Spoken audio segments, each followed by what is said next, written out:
بسم الله الرحمن الرحيم حاميم والكتاب المبين إنا أنزلناه في ليلة مباركة إنا كنا منذرين فيها يفرق كل أمر حكيم وقال النبي صلى الله عليه وسلم الرجب شهري والشعبان شهر الله والرمضان شهر أمتي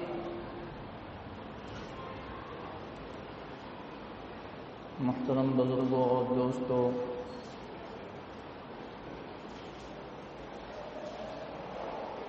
اسلامی مہینوں کے اعتبار سے یہ مہینہ شعبان المعظم کا مہینہ ہے، اور اس مہینے میں ایک رات آتی ہے شب برات۔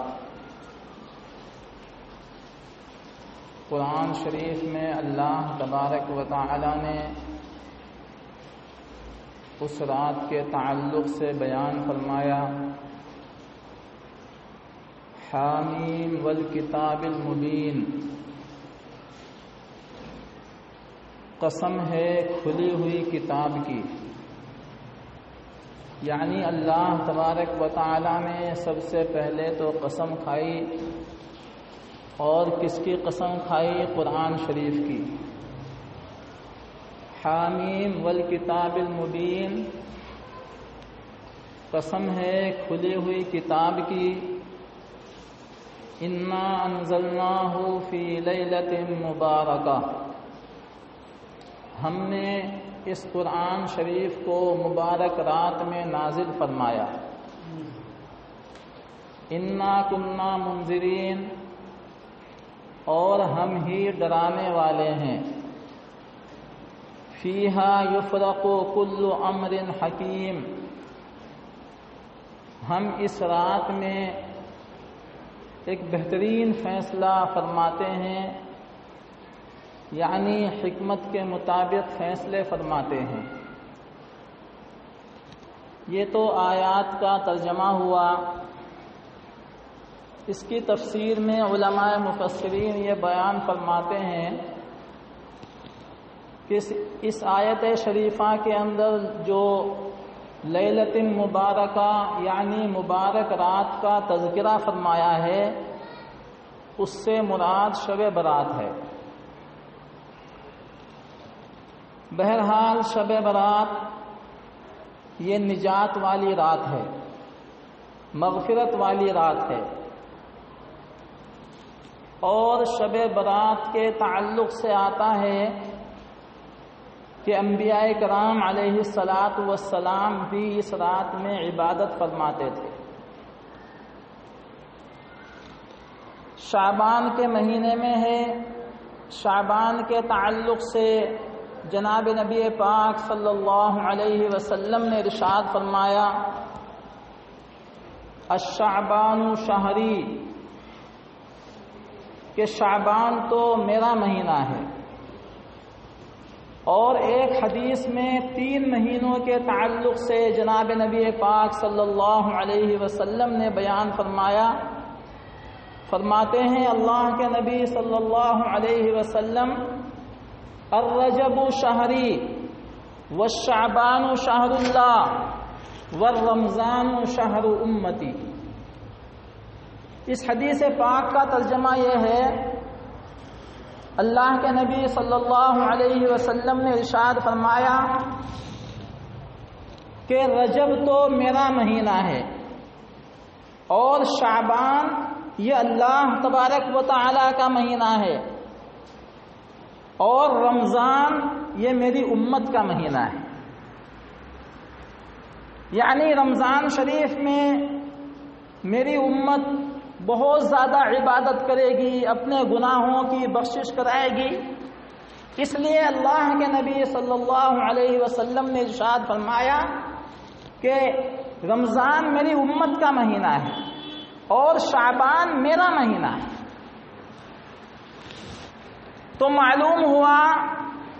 کہ شعبان کی فضیلت حدیث پاک میں بہت ساری روایتوں سے ثابت ہے، اور یہ جو آنے والی رات ہے اتوار کے دن 15ویں شب، یہ شب بھی بہت ہی مبارک شب ہے۔ جناب نبی پاک صلی اللہ علیہ وسلم نے ارشاد فرمایا کہ شعبان کی فضیلت تو ایسی ہے جیسی میری فضیلت تمام انبیاء کرام علیہ السلام کے اوپر۔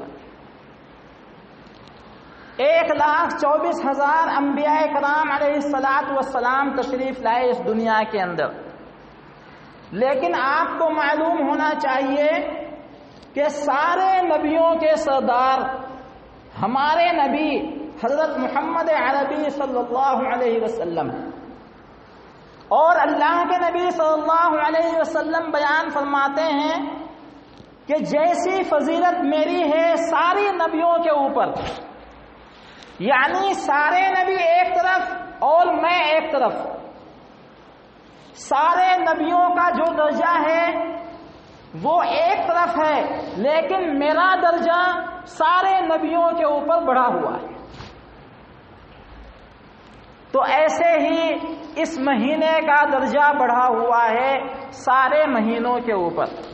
یہ جناب نبی پاک صلی اللہ علیہ وسلم نے ارشاد فرمایا۔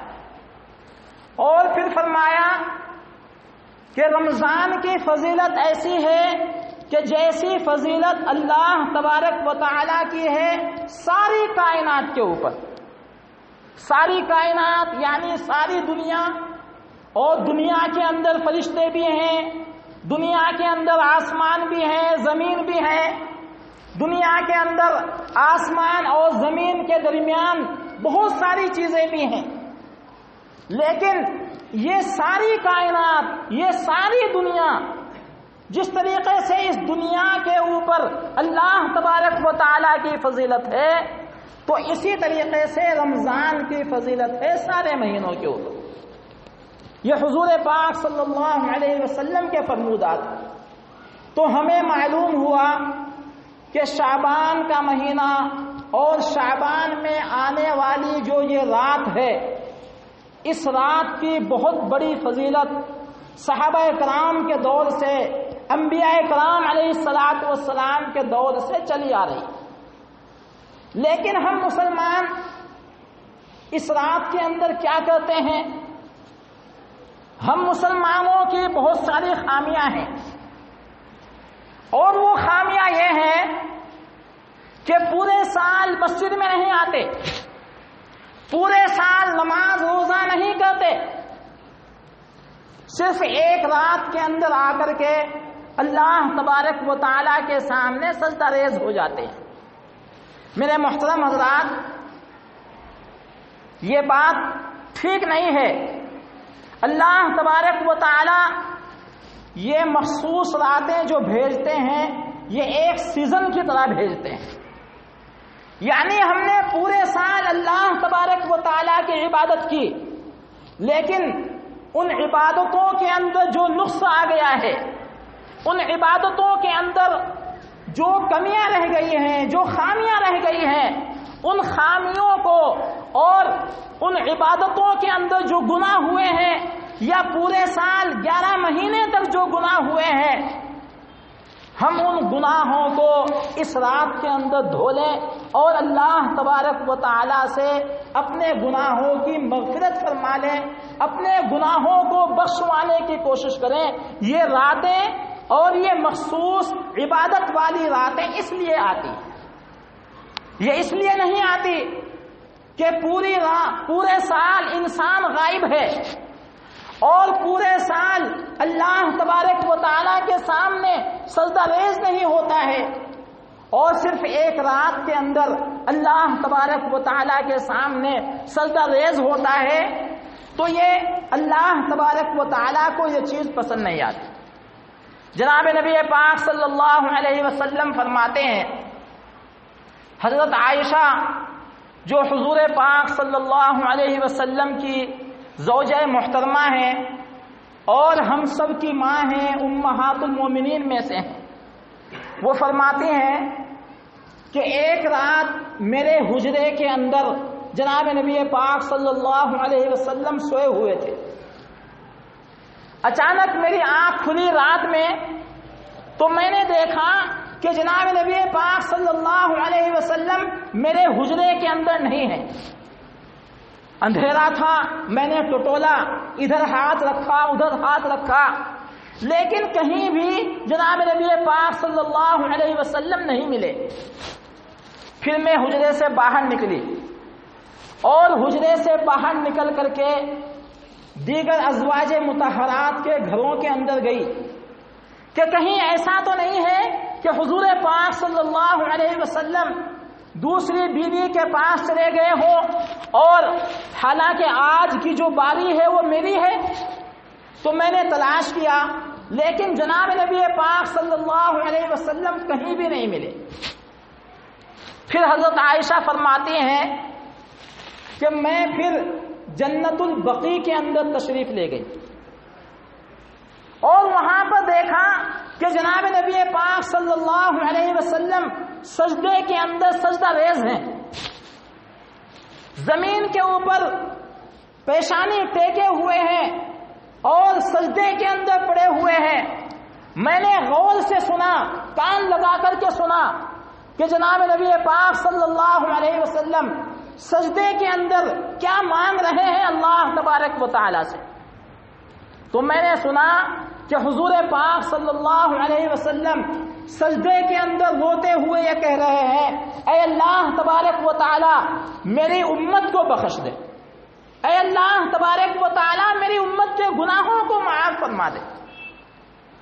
حضور پاک صلی اللہ علیہ وسلم کی آنکھوں سے آنسو رواں ہے اور امت کا اتنا فکر ہے، اللہ کے نبی صلی اللہ علیہ وسلم کو اتنا فکر ہے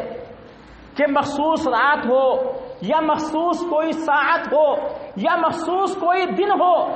ان دنوں کے اندر، ان راتوں کے اندر اللہ کے نبی صلی اللہ علیہ وسلم اگر ان کو فکر ہوتی تھی تو اپنی امت کی فکر ہوتی تھی۔ پھر حضور پاک صلی اللہ علیہ وسلم نے سر اٹھایا اور سر اٹھانے کے بعد مجھ سے پوچھا کہ اے عائشہ آپ کو معلوم ہے کہ یہ رات کون سی ہے؟ تو حضرت عائشہ نے فرمایا اللہ و رسولہ اعلم، اللہ اور اس کا رسول زیادہ جانتے ہیں، مجھے معلوم نہیں ہے کہ یہ رات کون سی ہے۔ تو جناب نبی پاک صلی اللہ علیہ وسلم نے پھر حضرت عائشہ سے فرمایا کہ اے عائشہ آپ کو معلوم ہونا چاہیے یہ رات شب برات ہے، یعنی نجات والی رات، چھٹکارے والی رات۔ اللہ تبارک و تعالی بہت سارے دوزخیوں کو نجات فرماتے ہیں، اللہ تبارک و تعالی بہت سارے گنہگاروں کے گناہوں کو معاف فرماتے ہیں۔ یہ رات بخشش کرانے والی رات ہے، اس وجہ سے میں یہاں پر اپنی امت کے گناہوں کو بخشوانے کے لیے آ گیا تھا۔ یہ جنت البقیع جو ہے یہ مدینے کا قبرستان ہے، اور اس قبرستان کے اندر اکثر صحابہ کرام رضی اللہ عنہم اجمعین مدفون ہیں، صحابیات مدفون ہیں، ازواج مطہرات مدفون ہیں۔ اور اس کے تعلق سے جناب نبی پاک صلی اللہ علیہ وسلم نے ارشاد فرمایا کہ جتنے لوگ اس جنت البقیع قبرستان کے اندر دفن ہیں ان کو اللہ تبارک و تعالی بغیر حساب کتاب کے جنت میں پہنچا دیں گے۔ یہ فرمایا جناب نبی پاک صلی اللہ علیہ وسلم نے کہ یہ تو جنت البقیع ہے، جنت کی ایک کیاری ہے، اس کو جو ہے اسی طریقے سے الٹ دیا جائے گا جس طریقے سے عورتیں چاولوں کو الٹ دیتی ہیں دوسرے برتن کے اندر، اسی طریقے سے جنت البقیع کے اندر جتنے بھی مردے ہیں اور جتنے بھی شہداء کرام ہیں، جتنے بھی وہاں پر مدفون ہیں، ان کو بغیر حساب کتاب کے جنت الفردوس کے اندر الٹ دیا جائے گا۔ اسی لیے اللہ کے نبی صلی اللہ علیہ وسلم فرماتے ہیں کہ جب ہم لوگ دعا کریں تو یہ بھی دعا کرتے رہیں، اے اللہ تبارک و تعالی ہماری موت اگر آئے تو مدینے کے اندر آئے، مدینے کے اندر مرنا اور مدینے کے اندر جان دے دینا، مدینے کے اندر اللہ کے راستے میں شہید ہو جانا، یہ کوئی معمولی چیز نہیں ہے۔ انسان کتنا بھی گنہگار ہو، اگر مدینے میں اس کا انتقال ہو گیا سارے گناہ معاف، اور اگر جنت البقیع کے اندر اس کو دفنا دیا گیا تو صحابہ کرام رضی اللہ عنہم اجمعین کے ساتھ اس کا حشر ہوگا، اس کا نشر ہوگا۔ کتنی بڑی فضیلت ہے۔ اور ایک دوسری بات غور کرنے کی یہ ہے کہ حضور پاک صلی اللہ علیہ وسلم اپنی امت کے گناہوں کو بخشوانے کے لیے وہاں پر گئے، اور ایک حدیث میں یہ بھی آتا ہے کہ اپنے مرحومین کو ثواب پہنچانے کے لیے جنت البقیع کے اندر تشریف لے گئے۔ اس لیے شب برات کے اندر قبرستان جانا یہ بھی مسنون ہے، لیکن آج کل حالات قبرستان جانے کے نہیں ہیں۔ آج کل حالات بڑے کشیدہ ہیں، مسجدوں کے اندر بھی مجمع لگانا اور مجمع کے ساتھ خطابات ہونا، یہ تمام کی تمام چیزیں ممنوع ہیں۔ ہم لوگ عبادت کریں شب برات کے اندر تو گھروں کے اندر عبادت کریں، مسجد کا انتظار کوئی نہ کرے کہ مسجد کھلی ہوگی اور مسجد کے اندر جا کر کے عبادتیں کریں گے۔ یہ عبادت ایسی ہے، اس عبادت کو کہیں بھی انسان کر سکتا ہے۔ جناب نبی پاک صلی اللہ علیہ وسلم کا گھر مسجد نبوی کے بالکل قریب تھا۔ شب براتیں آتی تھی، ہر سال آتی تھی، لیکن حضور پاک صلی اللہ علیہ وسلم شب برات کے اندر ایک دن بھی مسجد کے اندر جا کر کے نماز نہیں پڑھی۔ عشاء کی نماز پڑھ لی، گھر کے اندر چلے گئے، اور گھر میں جا کر کے جتنی اللہ تبارک و تعالیٰ نے طاقت دی، جتنی قوت دی، حضور پاک صلی اللہ علیہ وسلم نے اتنی اپنی عبادت فرمائی اللہ تبارک و تعالیٰ کی۔ اور پھر اگر عبادت کرتے ہوئے تھک گئے تو جناب نبی پاک صلی اللہ علیہ وسلم نے آرام بھی فرمایا۔ ایسا نہیں ہے کہ انسان پوری رات جاگے اور اپنی رات کو خراب کرے۔ جتنی اس کی قسمت میں ہے اور جتنی اس کے اندر ہمت ہے، قرآن پڑھے، ذکر اللہ کرے، اور ذکر اللہ کرنے کے بعد اگر ہمت جواب دے رہی ہے تو سو جائے، اور سونے کے بعد اٹھ کر کے نماز فجر ادا کر لے۔ جناب نبی پاک صلی اللہ علیہ وسلم نے یہ بھی ارشاد فرمایا ہے کہ بیکار رات کو ضائع کرنے سے بہتر یہ ہے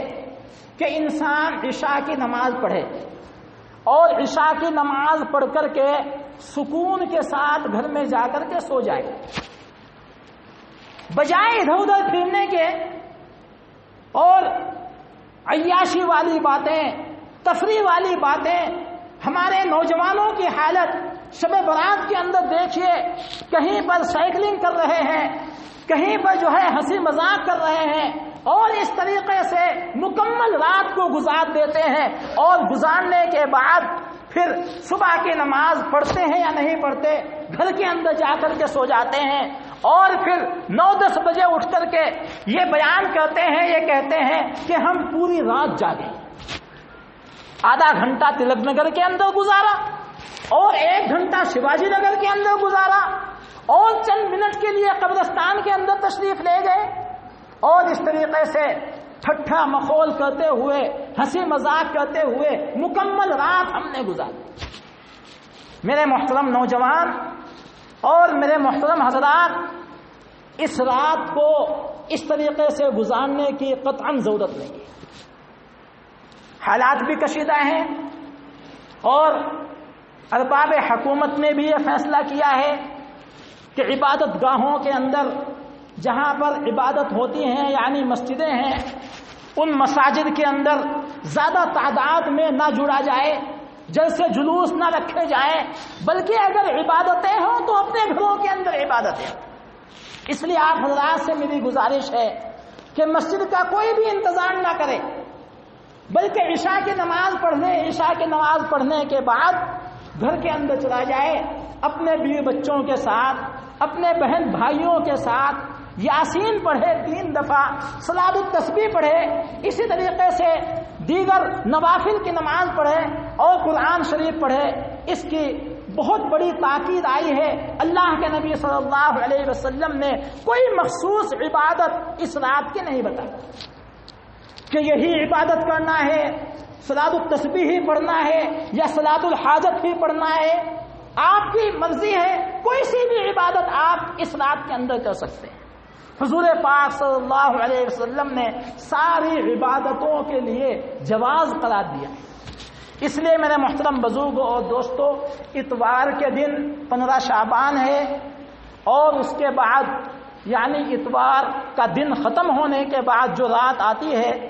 وہ رات آئے گی شب برات۔ اس رات کے اندر ہم اپنی ہمت کے مطابق جتنی ہمارے اندر اللہ نے ہمت دی ہے اس ہمت کے مطابق ہم لوگ جو ہے عبادت کریں۔ اللہ تبارک و تعالیٰ کیا کرتے ہیں اس رات کے اندر؟ بندوں کا عمل تو یہ ہونا چاہیے جو میں نے آپ حضرات کو بتایا۔ اللہ تبارک و تعالیٰ کیا کرتے ہیں اور کیا فرمایا جناب نبی پاک صلی اللہ علیہ وسلم نے کہ جب غروب آفتاب ہوتا ہے اللہ تبارک و تعالیٰ کی رحمتیں، برکتیں، سعادتیں آسمان دنیا کے اوپر آ جاتی ہیں اور آسمان دنیا کے اوپر آ کر کے اللہ تبارک و تعالیٰ پکارتے ہیں، ہے کوئی گنہگار کہ میں اس کے گناہوں کی بخشش کروں؟ ہے کوئی مصیبت زدہ کہ میں اس کی مصیبتوں کو دور کروں؟ ہے کوئی ایسا انسان جو رزق کے اندر وسعت مانگتا ہو، میں اس کے رزق کو وسیع کر دوں اور اس کے رزق کے اندر وسعت کر دوں؟ ہے کوئی ایسا انسان جو بے اولاد ہے اور وہ مجھ سے آ کر کے اولاد مانگے، میں اس کو صاحب اولاد بنا دوں؟ یعنی اپنی اپنی ضرورتیں غروب آفتاب سے لے کر کے طلوع آفتاب تک پوری رات جب تک اگلے دن سورج طلوع ہوگا یعنی نکلے گا اس وقت تک رات کا حصہ رہتا ہے۔ پوری رات آپ حضرات اللہ تبارک و تعالیٰ کی عبادت کیجئے، گناہوں کی بخشش کروائیے، اور اگر ہمیں کوئی پریشانی ہے، بیماری ہے، تو ہم اس بیماری کو لے کر کے، پریشانی کو لے کر کے اللہ کے سامنے جائیں اور اللہ سے کہیں اے اللہ تبارک و تعالیٰ ہماری یہ پریشانی ہے، اے اللہ ہم بے اولاد ہیں، اے اللہ تبارک و تعالیٰ ہماری اولاد کی شادی نہیں ہو رہی ہے، رشتے نہیں آ رہے ہیں، اے اللہ تبارک و تعالیٰ تو ان بچوں کے رشتوں کے مسئلے کو حل فرما دے۔ اگر کوئی بے اولاد ہے، اے اللہ میں بے اولاد ہوں، ادھر ادھر کی چوکھٹ مجھے کھٹکھٹانا نہیں آتی اور میں ادھر ادھر نہیں جاتا، صرف تیرے در کے اوپر آیا ہوں، تجھ سے بھیک مانگ رہا ہوں، اے اللہ تبارک و تعالیٰ اولاد دینے کا ذمہ تیرا ہے، مصیبتوں کو دور کرنے کا ذمہ تیرا ہے، پریشانیوں کو دور کرنے والی ذات تیری ہے۔ تو اس طریقے سے اللہ کے سامنے ہم لوگ روئیں، گڑ گڑائیں، اللہ تبارک و تعالی ہماری ساری جائز ضروریات کو پوری فرما دے۔ یہ آسمان دنیا کے اوپر اللہ تبارک و تعالی آ کر کے ندا دیتے ہیں، اعلانات فرماتے ہیں، خود بخود اللہ تبارک و تعالی انسانوں کو پکار رہے ہیں۔ اس لیے اس کی پکار کے اندر ہم لوگوں کو چاہیے کہ اپنی پکار کو ملائیں اور ملانے کے بعد اللہ سے پوری رات دعائیں کریں، اللہ سے پوری رات عبادت کریں اور عبادت کے اندر گزاریں۔ حدیث کے اندر دو الفاظ آتے ہیں، ایک لفظ ہے حدیث میں قوموا لیلہا اور ایک دوسرا لفظ ہے صوموا نہارا، یعنی رات کے اندر قیام کرو۔ اللہ کے نبی صلی اللہ علیہ وسلم نے ارشاد فرمایا رات میں قیام کرو، کھڑے ہو جاؤ اللہ کے سامنے۔ قیام کا مطلب ہے کہ نماز کے اندر کھڑے ہو جاؤ نیت باندھ کر کے، اور دن کے اندر روزہ رکھو، اس کی بڑی فضیلت ہے۔ حضور پاک صلی اللہ علیہ وسلم نے ضروری قرار نہیں دیا، ایسا نہیں ہے کہ اگر کوئی انسان روزہ نہ رکھے